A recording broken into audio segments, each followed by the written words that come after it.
देखिए जी, मैं ये खेती जो है 2010 से आज 2025 है, 15 साल हो गए मुझे इस खेती को करते हुए। तो इसमें हमने काफ़ी बदलाव देखा, लोगों को रोज़गार मिला। जो महिलाएं हैं वो घर से दूर काम करने के लिए नहीं जा सकती हैं, तो ये जो खेती है लेवेंडर की, जैसे वो अपने घर में काम करती हैं तो वैसे ही हमारे खेतों में भी वो जो है तो काम करने के लिए आती हैं, तो उनका भी रोज़गार बन गया। और जिन फार्मर्स ने अपने अपने खेतों में लगाया है उनकी भी जो इनकम है वो तकरीबन 4 गुना बढ़ गई। तो काफ़ी बदलाव हमने इसमें जब देखा। आपने शुरू किया था तब क्या हाल था और तब से अभी तक जो 15 साल आप कह रहे हैं कि बीत गए हैं उसको, इस लेवेंडर को आप खेती करते हुए, कितना बदलाव आपने देखा और क्या क्या प्रोडक्ट्स आप बना रहे हैं अभी इस चीज़ के? देखिए, जब मैंने 2010 में शुरू किया था तब इसका रेट जो है, पहले मैं आपको रेट के बारे में बात करूं, रेट काफ़ी कम था उस टाइम। फिर बढ़ते बढ़ते बढ़ते हमने 10,000 तक ये जो रेट है इसको लिया हमने। अब फिर से थोड़ा सा कम हुआ है, लेकिन फिर भी जो हमारे जो गांव की इन खेतों में उगने वाली जो मक्की है, मक्की के रेट से 2 से 3 गुना ज़्यादा ही फायदा है इसमें। और इसके साथ साथ अब जब इसका रेट भी कम हुआ है तो हम चाहते हैं कि हम अपने प्रोडक्ट में इसका जो ऑयल है और फ्लावर है हम उसको यूज़ करें। तो हमने अपने प्रोडक्ट भी बनाने शुरू किए हैं, जिसमें सोप और रूम फ्रेशनर, उसके बाद हेयर ऑयल, शैम्पू वगैरह जो भी है तो हम इसके बना रहे हैं।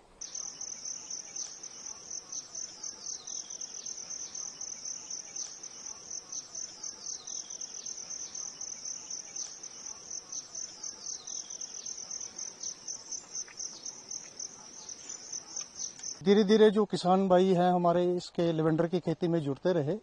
क्योंकि इसका ये मेन रीजन ये था कि पहले जो हमारे किसान भाई ट्रेडिशनल फार्मिंग करते थे उसमें जो उनका मुनाफा था वो 4 से 5 हज़ार रुपया वो एक कनाल से कमाते थे।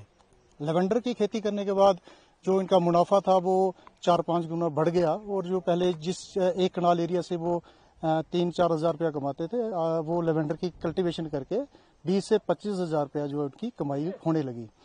तो उसके बाद एक हमारे पास कंपोनेंट है लेवेंडर नर्सरी का, तो हमने हमारे किसान भाइयों को यहाँ पे ही मोटिवेट किया कि आप, जैसे हमें प्लांटिंग मटेरियल लेने के लिए बाहर जाना पड़ता था, IIIM से लाना पड़ता था या बाहर से लाना पड़ता था, तो हमने किसानों को मोटिवेट किया कि वो यहाँ डिस्ट्रिक्ट डोडा में ही अपनी जो प्लांट मटेरियल प्रोपेगेट करके यहाँ पे नर्सरी तैयार करके अपना प्लांटिंग मटेरियल यहाँ पे तैयार कर सकते हैं। उसमें जो इसका इंफ्रास्ट्रक्चर, प्लांटेशन इंफ्रास्ट्रक्चर के अंडर हमारा एक कंपोनेंट है, उसमें हम किसानों को नर्सरी 2 कनाल का यूनिट लगाने के लिए 75,000 रुपया सब्सिडी हमने किसानों को प्रोवाइड की, और लगभग 19 के करीब नर्सरियां हमारी अभी तक जो है डिस्ट्रिक्ट डोडा में हमने अपने फार्मर से एस्टेब्लिश करवाई। तो उससे क्या हुआ, एक तो उनका जो आय का जो साधन है वो अच्छा हो गया, क्योंकि वही 2 कनाल एरिया पे वो नर्सरी का यूनिट लगा के वो 1.5 से 2 लाख रुपया वो उसका कमाने लगे। तो धीरे धीरे हमारे किसान भाई इसके साथ जुड़ते गए, और मैं बता दूं आज की डेट में हमारे यहाँ पे 5 के करीब जो है वो स्टार्टअप्स हैं, वो वैल्यू एडिशन का काम भी यहाँ पे कर रहे हैं।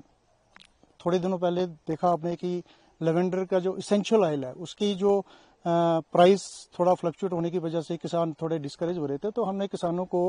मोटिवेट किया कि आप वो एसेंशियल ऑयल की बजाय ड्राई फ्लावर जो है लेवेंडर का उसकी तरफ जाएं, क्योंकि ड्राई फ्लावर की काफ़ी डिमांड जो है मार्केट में है। और हमारे किसान भाइयों ने dry flower last year produce किया और उसका काफ़ी अच्छा मुनाफा जो उनको मिला।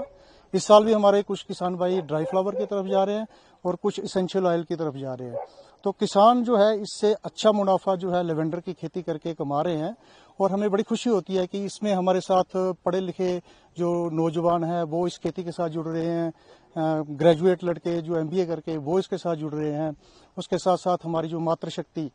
वुमेन फार्मर्स हैं वो काफ़ी संख्या में इसकी लेवेंडर की खेती में जुड़ रही हैं। तो धीरे धीरे जो इसकी एक्सपेंशन जो है वो हो रही है और हमारे एक जो डिपार्टमेंट का रोल है इसमें हम अवेयरनेस करते हैं ताकि जो हमारे पंचायत लेवल पे किसानों को अवेयरनेस हो और जो लेवेंडर की खेती करके वो अपनी जो आय है उसको 3-4 गुना बढ़ा सके। तो डिपार्टमेंट की तरफ से इनको time to time technical guidance दी जा रही है और अंडर गवर्नमेंट ऑफ इंडिया की तरफ से जो सेंट्रली स्पॉन्सर्ड स्कीम्स हैं उसमें हम अपने किसान भाइयों को इंसेंटिव भी प्रोवाइड कर रहे हैं। 50% इंसेंटिव जो किसानों को दे रहे हैं।